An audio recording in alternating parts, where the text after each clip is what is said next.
വേസ്റ്റും കംപ്ലീറ്റ് മലവിസർജന സാധനങ്ങളും ഇവിടെ കൊണ്ടുവന്ന് അട്ടിയിടുക. ഇവിടെ താമസിക്കുന്നവർക്ക് രോഗം വരാൻ ഇനി ഒന്നുമില്ല.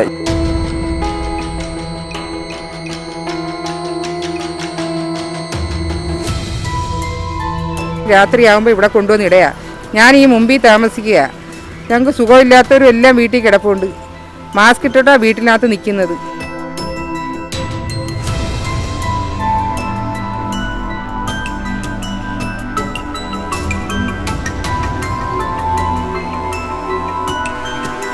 ഈ ജലപാതയെ സംബന്ധിച്ചിടത്തോളം അവിടെ നിന്നാണ് ഈ കൊല്ലത്ത് കംപ്ലീറ്റ് കൊതുകുകൾ ഉണ്ടാകുന്നത്.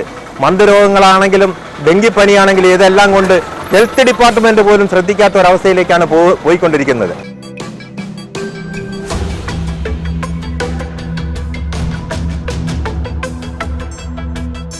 ഒന്ന് കണ്ണോടിച്ചാൽ അറിയാം, മാരക രോഗങ്ങൾ വിലയ്ക്ക് വാങ്ങേണ്ട കാര്യമില്ല. ഇവിടെ തന്നെ ഉൽപ്പാദനം നടത്തിയെടുക്കാവുന്ന ഒരു അന്തരീക്ഷമാണ് ഈ കാണുന്നത് മൊത്തം.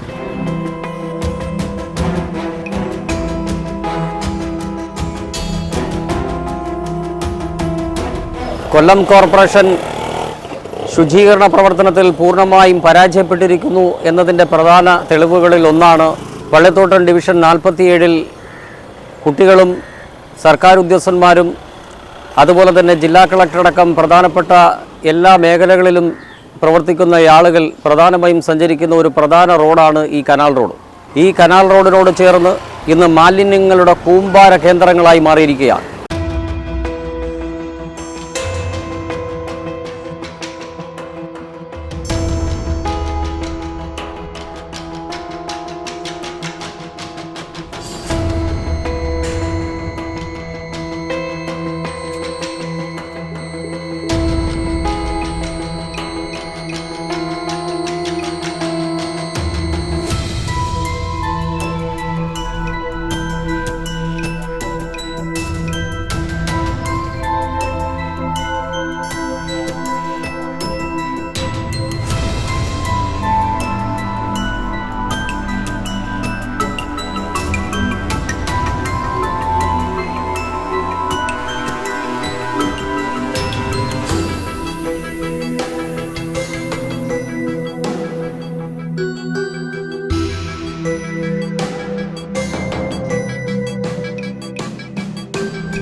ഇവിടുത്തെ മാലിന്യങ്ങൾ നീക്കം ചെയ്യുന്നതുമായി ബന്ധപ്പെട്ട് ജില്ലാ കളക്ടർക്കും അതുപോലെ തന്നെ കോർപ്പറേഷൻ സെക്രട്ടറിക്ക് 2 തവണ പരാതി നൽകി. അതുപോലെ തന്നെ കൊല്ലന്തോടുമായി ബന്ധപ്പെട്ട വകുപ്പായിട്ടുള്ള നാവിഗേഷൻ ഡിപ്പാർട്ട്മെൻറ്റിന് പരാതി നൽകി. അതുപോലെ തന്നെ പരിസ്ഥിതി മലിനീകരണ നിയന്ത്രണ ബോർഡുകൾക്ക് പരാതി നൽകി. ഇങ്ങനെ പരാതികൾ ഒക്കെ നൽകി 6 മാസം പിന്നിട്ടിട്ടും ഇതുമായി ബന്ധപ്പെട്ട ഈ സ്ഥലം വന്ന് സന്ദർശിക്കുവാനോ ഇതിൻ്റെ പരിഹാരം കാണുവാനോ ഈ പ്രദേശത്തെ ഇവിടുത്തെ മാലിന്യ നീക്കം ചെയ്തുകൊണ്ട് നിർമ്മാർജ്ജനം ചെയ്യുവാൻ ഒരു നടപടിയും കോർപ്പറേഷൻ്റെ ഭാഗത്തു നിന്ന് ഉണ്ടായിട്ടില്ല.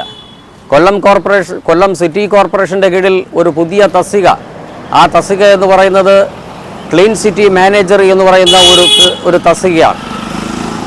ഈ ക്ലീൻ സിറ്റി മാനേജർ എന്ന് പറയുന്നത് ഇന്ന് കൊല്ലം കോർപ്പറേഷൻ്റെ ഒരു നിശ്ചിത കൂടുകൾക്കിടയിൽ ഇന്ന് ഫയലുകൾക്ക് അടയിരിക്കുന്ന ഒരു സ്ഥിതിവിശേഷമായി ഇന്ന് കൊല്ലത്തെ ക്ലീൻ സിറ്റി മാനേജർ മാറിയിരിക്കുകയാണ്. ആയതിനാൽ എത്രയും പെട്ടെന്ന് തന്നെ ഇതുമായി ബന്ധപ്പെട്ട് ഇവിടുത്തെ മാലിന്യങ്ങൾ നീക്കം ചെയ്യുവാനും നീക്കം ചെയ്യുന്നതായിട്ടുള്ള മാലിന്യങ്ങൾ നിർമ്മാർജ്ജനം ചെയ്യുവാൻ വേണ്ടിയിട്ടുള്ള നടപടികൾ സ്വീകരിക്കുവാൻ കൊല്ലം കോർപ്പറേഷനും ജില്ലാ കളക്ടറടക്കം ബന്ധപ്പെട്ട അധികാരികൾ തയ്യാറാകണം എന്നതാണ് ഞങ്ങളുടെ അഭിപ്രായം.